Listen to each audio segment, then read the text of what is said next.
Welcome to Khyati connect. నేను మీ విద్య. ఏపీలో అధికార కూటమిలో కీలక భాగస్వామిగా ఉన్న జనసేన పార్టీలో ప్రస్తుతం పరిస్థితులు ఆందోళనకరంగా మారుతున్నాయి. ఒకవైపు అధినేత పవన్ కళ్యాణ్ అనారోగ్యంతో విశ్రాంతి తీసుకుండగా, మరోవైపు క్షేత్రస్థాయిలో నేతల మధ్య ఆధిపత్య పోరు రచ్చకెక్కుతోంది. ముఖ్యంగా తిరుపతి వేదికగా జరిగిన గొడవలు పార్టీ క్యాడర్ ను తీవ్రంగా కలవరపెడుతున్నాయి. అప్పుడే జనసేనలో డేంజర్ బెల్స్ మోగుతున్నాయా? ఇతర పార్టీల నుంచి వచ్చిన నేతల మధ్య కోళ్లువారితో అసలుకే ఎసరు వస్తుందా అనే చర్చ రాజకీయ వర్గాల్లో జోరుగా సాగుతోంది. అసలు తిరుపతి సమావేశంలో ఏం జరిగింది? జన సైనికుల ఆధిపత్య పోరుకు గల కారణాలు ఇవాల్టి పాయింట్ ఆఫ్ వ్యూలో చూద్దాం.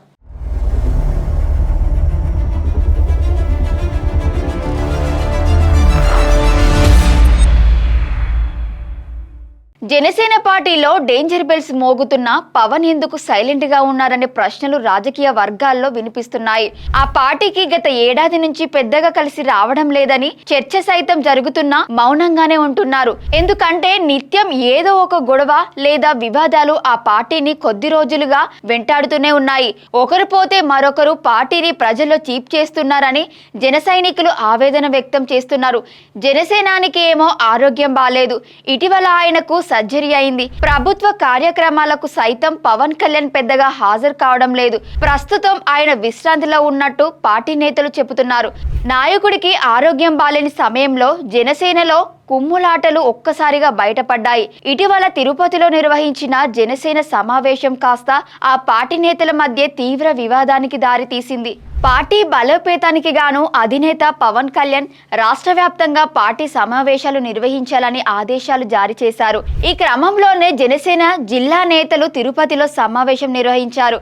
అక్కడ స్థానిక ఎమ్మెల్యే ఆరణి శ్రీనివాసులు సమయంలో ఎమ్మెల్యేలు కొట్టుకునేంత పనిచేశారు.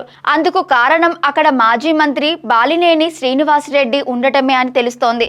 వీరిద్దరు గతంలో వైసీపీ పార్టీలో పనిచేసిన వారే. మాజీ మంత్రి బాలిరెడ్డి 2024 ఎన్నికల్లో వైసీపీ ఓటమి పాలవ్వడం, ఆ తర్వాత తలెత్తిన పరిస్థితుల దృష్ట్యా ఆయన జనసేనలో చేరారు. బాలినేని ప్రస్తుతం జనసేన రాయలసీమ ఇన్ఛార్జిగా కొనసాగుతున్నారు. ఎమ్మెల్యే బాలిరెడ్డి మధ్య సమావేశంలో మాటల యుద్ధం నెలకొన్నట్లు తెలుస్తోంది. దీంతో ఇరు వర్గాలు కొట్టుకునేంత వరకు వెళ్లినట్టు తెలుస్తోంది. త్వరలో రాష్ట్రంలో స్థానిక ఎన్నికలు జరగనున్నాయి. ఈ నేపథ్యంలో తిరుపతి ఎమ్మెల్యే శ్రీనివాసులు బాలిరెడ్డి మధ్య ఆధిపత్య పోరు నడుస్తున్నట్టు సమాచారం. శ్రీనివాసులు మాజీ మంత్రి కంటే ముందే జనసేనలో చేరారు. గత ఎన్నికల్లో తిరుపతి నుంచి ఘన విజయం సాధించారు. బాలిరెడ్డి మాత్రం గత ఎన్నికల్లో ఓటమి పాలయ్యారు. ఆ తర్వాత పదవుల కోసమే ఆయన జనసేనలో చేరినట్టు కథనాలు వచ్చాయి. అయితే మాజీ మంత్రి తిరుపతిలో పెత్తనం చెలాయించడాన్ని స్థానిక ఎమ్మెల్యే జీర్ణించుకోవడం లేదని తేలుతోంది.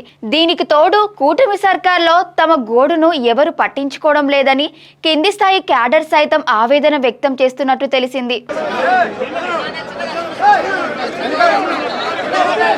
కూటమి అధికారంలోకి వచ్చి 2 ఏళ్లు మాత్రమే అవుతున్నది. మరో 2 ఏళ్ల పదవి కాలం మిగిలే ఉన్నది. జనసేనలో చేరే వారంతా పదవులను ఆశించే వచ్చిన వారు. గతంలో తెలుగుదేశం, కాంగ్రెస్, వైసీపీలో పనిచేసిన వారిలో కొందరు, మిగతా నేటి తరం యువత పార్టీలో పనిచేస్తున్నది. వీరంతా ఏదో ఒక పదవి, హోదాను ట్రై చేస్తున్న వారే. పదవుల గురించి ప్రశ్నించడం వల్లే వివాదాలు ముదురుతున్నట్టు సమాచారం. పవన్ కళ్యాణ్ లేకుండా సమావేశం నిర్వహించడం సైతం జన సైనికులకు కోపం తెప్పించినట్టు ప్రచారం జరుగుతోంది. అధినేత త్వరగా కోలుకొని పార్టీలో తరచు వివాదాలకు కారణమవుతున్న వారిని వెంటనే గుర్తించి చర్యలు తీసుకోవాలని క్యాడర్ డిమాండ్ చేస్తున్నది. డిప్యూటీ సీఎం పవన్ రాష్ట్రంలో శాంతి భద్రతలపై ఫోకస్ పెట్టగా, మరి జనసేన పార్టీలో నిత్యం ఏదో ఒక గొడవ, వివాదం రగిలిస్తున్నారని అధినేత పవన్ వారెవరో గుర్తించి త్వరగా దిద్దుబాటు చర్యలు తీసుకోకపోతే పార్టీకే నష్టం వాటిల్లుతుందని జనసేన కార్యకర్తలు ఆందోళన చెందుతున్నారు. మొత్తానికి జనసేనలో జరుగుతున్న ఈ అంతర్గత పరిణామాలు క్షేత్రస్థాయి కార్యకర్తలకు మింగుడు పడటం లేదు.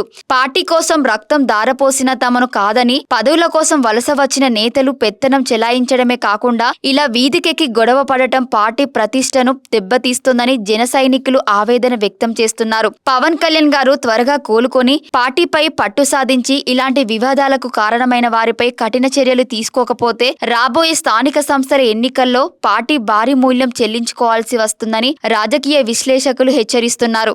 మరి సేనాని ఈ గ్రూప్ రాజకీయాలకు ఎలా ఫుల్ స్టాప్ పెడతారో వేచి చూడాలి. Thank you for watching Khyati connects.